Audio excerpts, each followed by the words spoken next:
Oh, he's a jolly good fellow, aren't we all? Oh, hey, I didn't see you there.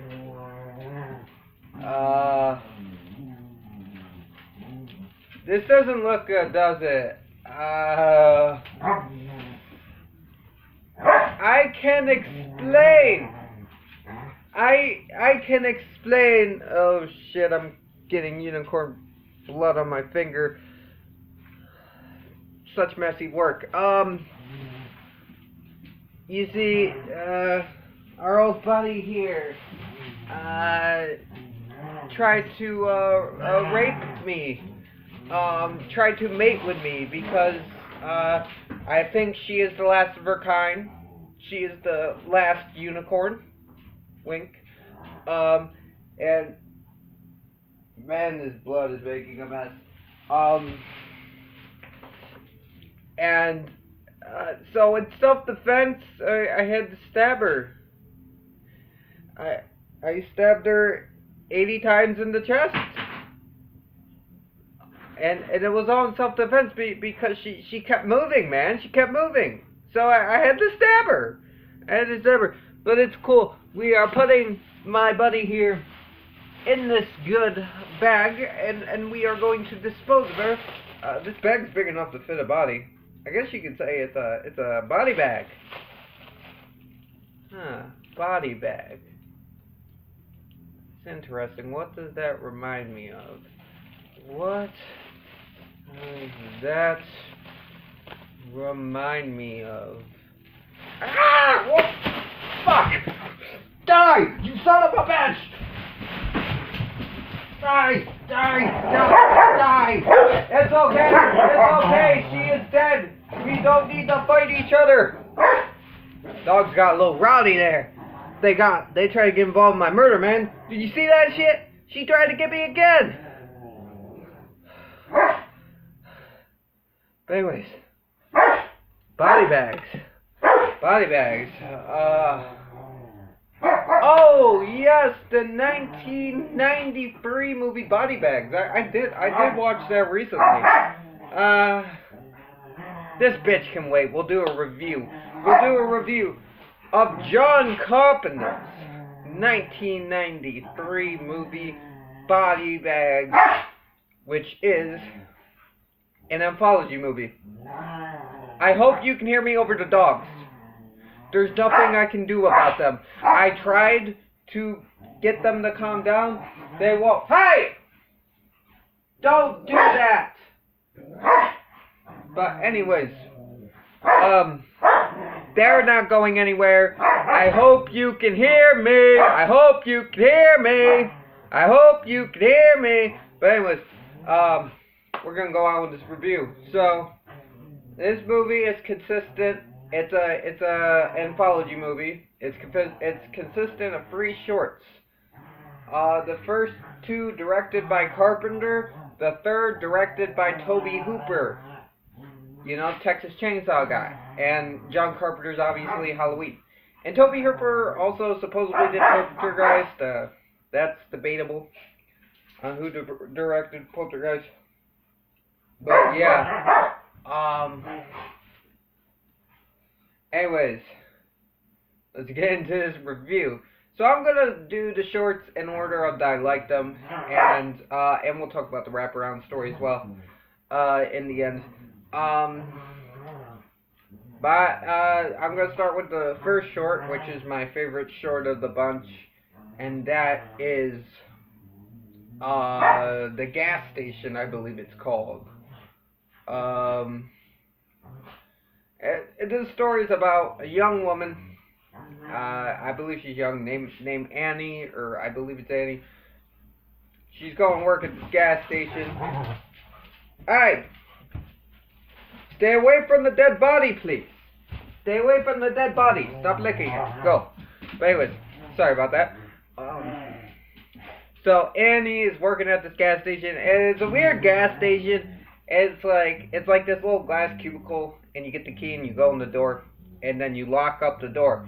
And what it is there's this little pull-out drawer through the thing, so if people want to buy something, they put the credit card or the cash in the pull-out drawer, and you pull it in, you do the information, then you push it back out, you know? It's one of those glass things.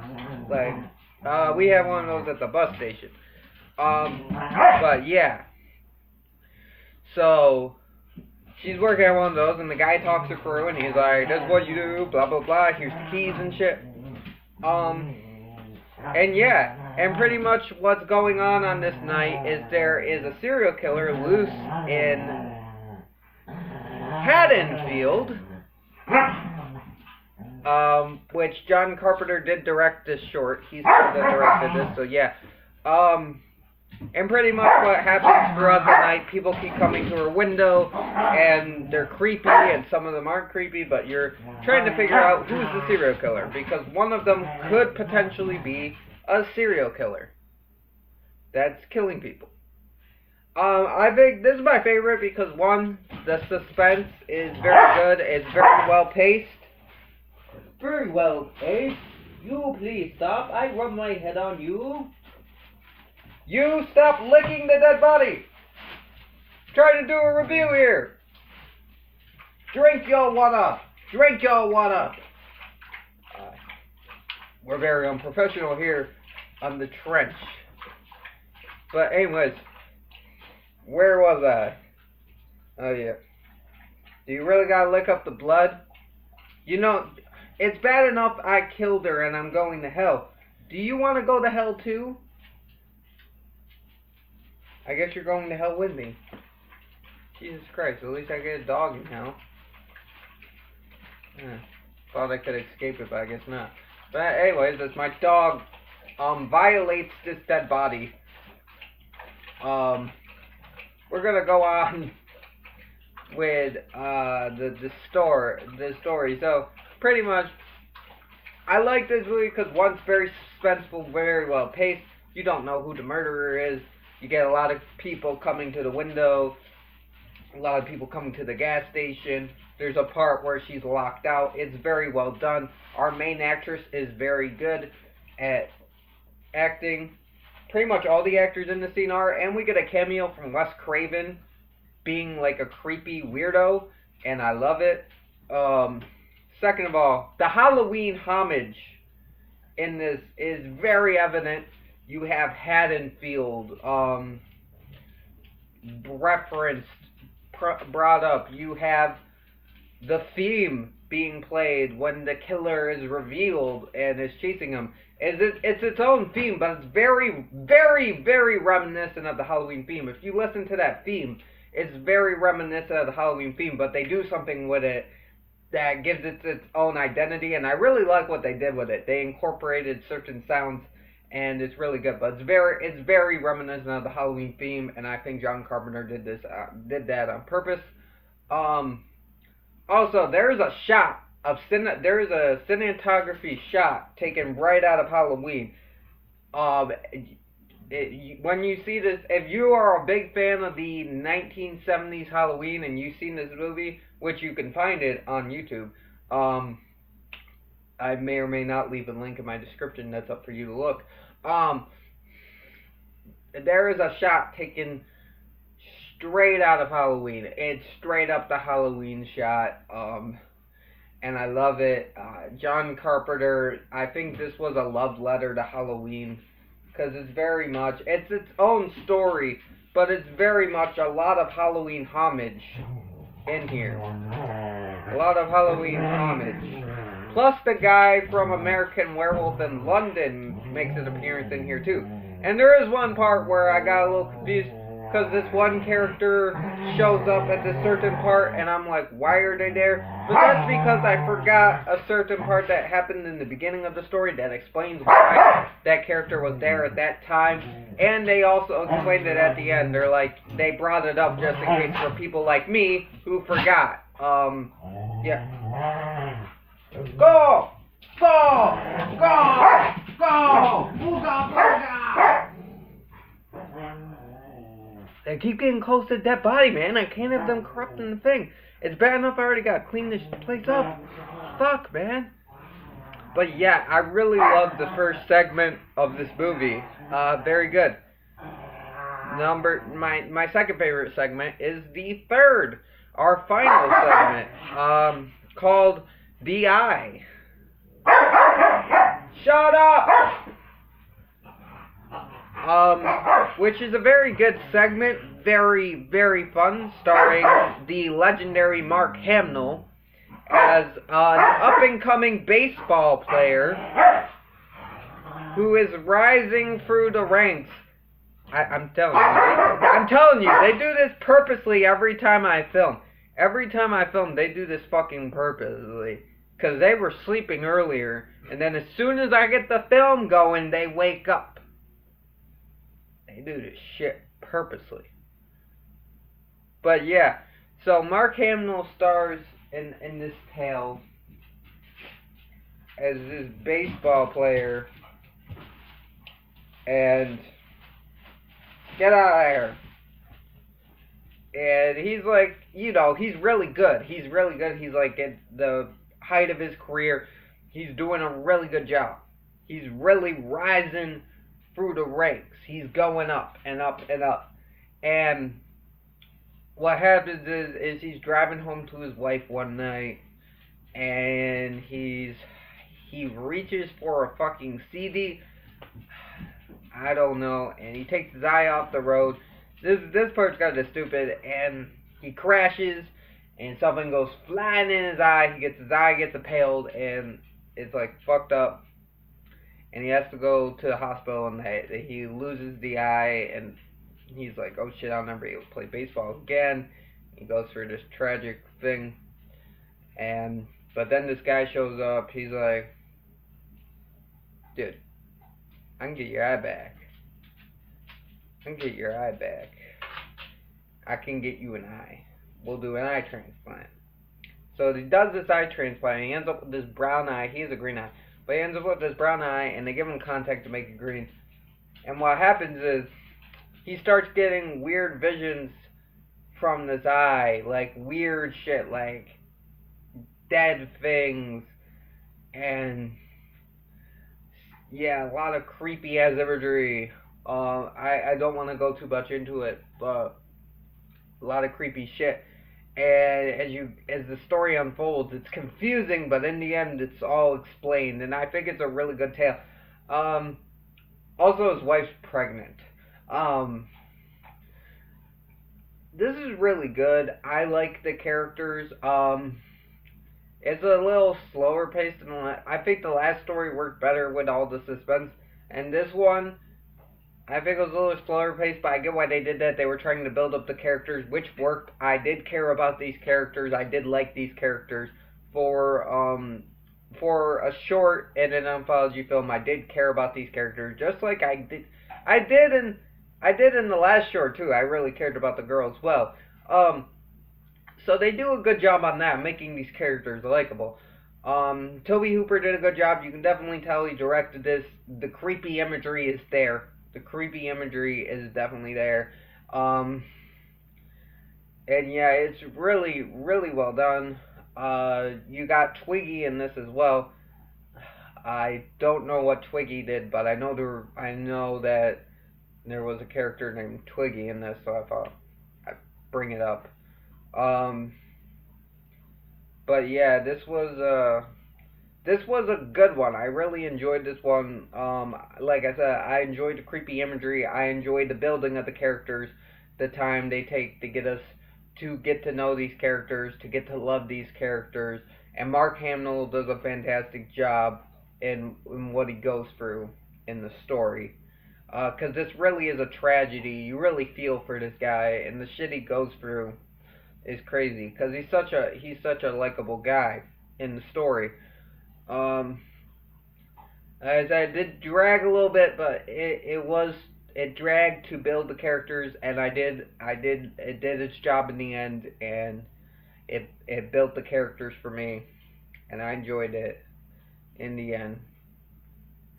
So I actually don't really hate it for the drag. I think it did a good job. It did what it came to do, and I liked it. Now the third story, this is my least favorite. It's still good. I'd say this is okay.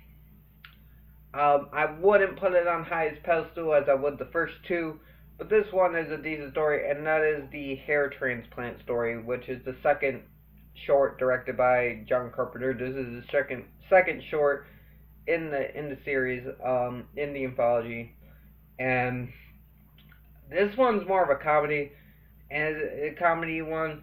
It's got Stacy Keach in it as our main character. It's got Sheena Easton, and it's got cameo by Greg Nicotero, who is the guy that works on The Walking Dead. And he did some other shit. And pretty much the thing with this is this dude's obsessed with losing his hair. He's like going bald, and he's obsessed with getting new hair. And it's kind of turning his girlfriend off. His girlfriend's kind of a bitch, so I'll get more into her character later. But he ends up going to this new hair transplant place that says, we can get your hair really fast. He's like, oh shit, yeah. And he goes and he does it. And then he starts getting sick. His hair starts growing right away. And you can see his hair's moving on its own. And what's going on? And I will say, I like the comedy in the story. The story has some good comedy. It's pretty funny. The characters are not really likable, but I think that's on purpose. I think that's on purpose for the ending, because I think like I said, this is more of a comedic one. So yeah, I don't think the characters are supposed to be likable. Like, the dude just comes off as a dick. He's upset. He is too obsessed with his hair. I get it that could be a thing, but still, it's just, I don't know. It comes off as a little unlikable trait. It's just how obsessive he is. It's horrible. And his girlfriend too. His girlfriend. At first, you think she's like supportive, but then she like leaves him when he like paints his hair and stuff. Which, okay, I get it. At this point, you've probably been building up to this for a long time. That's been building up, so I don't blame her for that. That's probably been building up for a while, his obsession with his hair. So you finally left him because it finally got on your nerves. But then we get to the part where he gets the hair transplant. It's like really long. It's like Rico Suave, the charming hero hair, gets one of those like. It's all long and shit, and then she goes back to him, sleeps with him, because he has hair, and then he says they were gonna meet up the next night, but he says he's sick and he can't, and she's like, you're cheating on me, and like breaks up with him over the phone, when the dude's actually fucking sick, and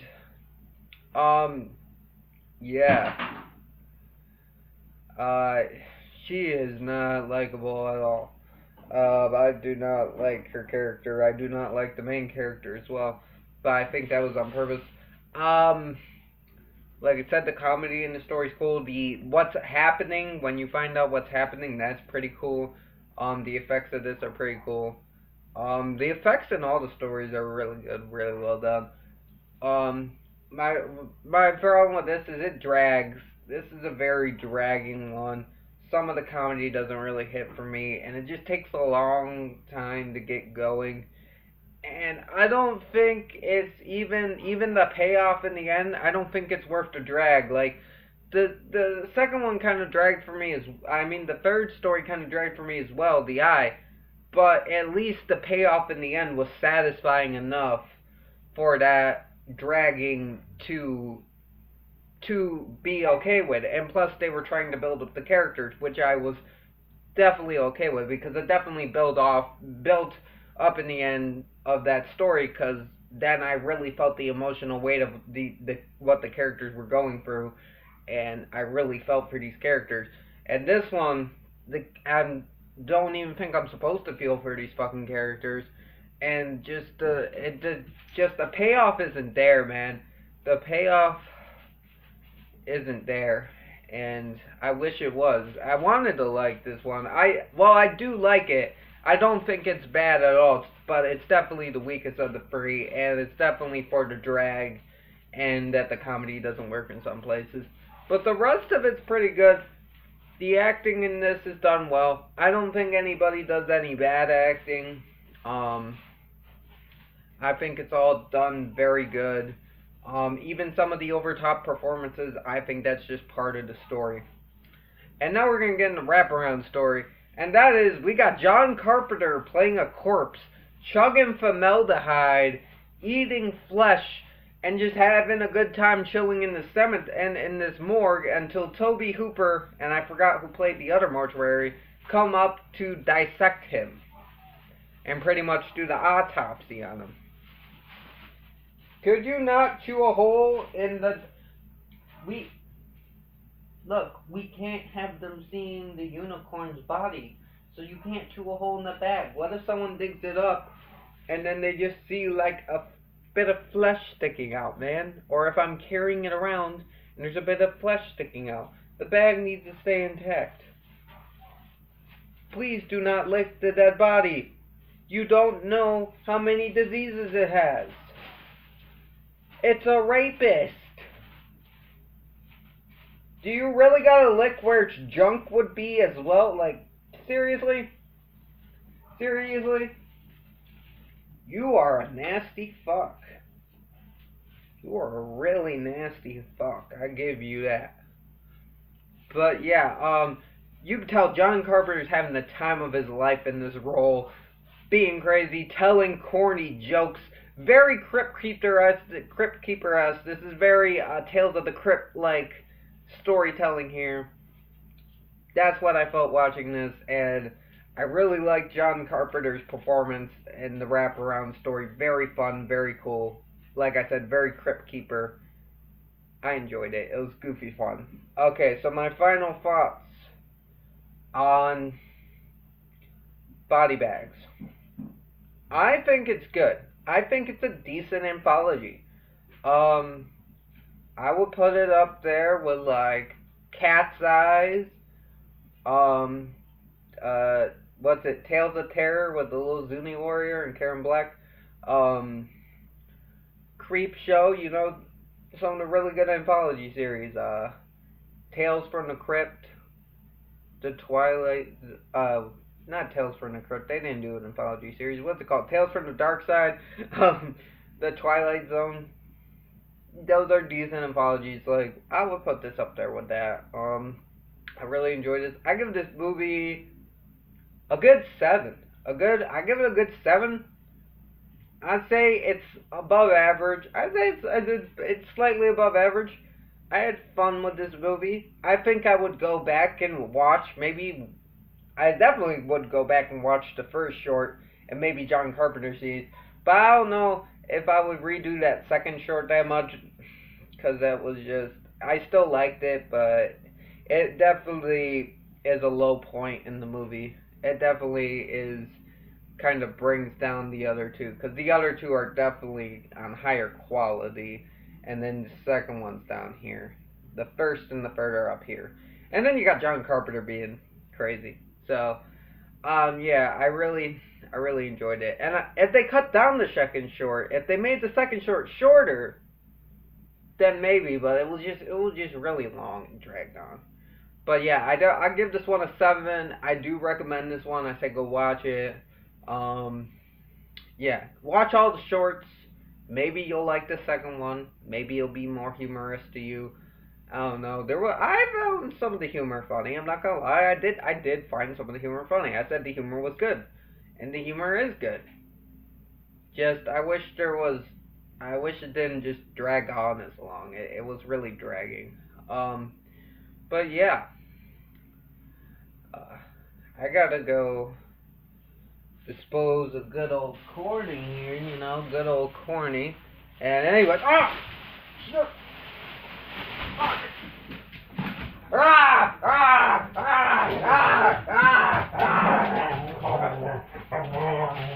Guys, I'm trying to murder someone here. Could you not get in the way? Like, this is dangerous. But anyway, guys, I think Corny's finally dead. I'm gonna put her in a good old body bag.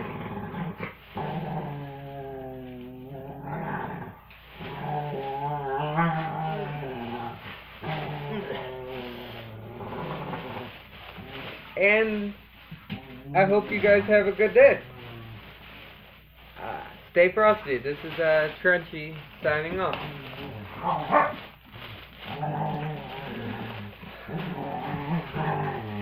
Time to go dispose of the evidence. I'm walking on sunshine. Oh, oh, I'm walking on sunshine. Oh, yeah. Oh, it's time to feel good.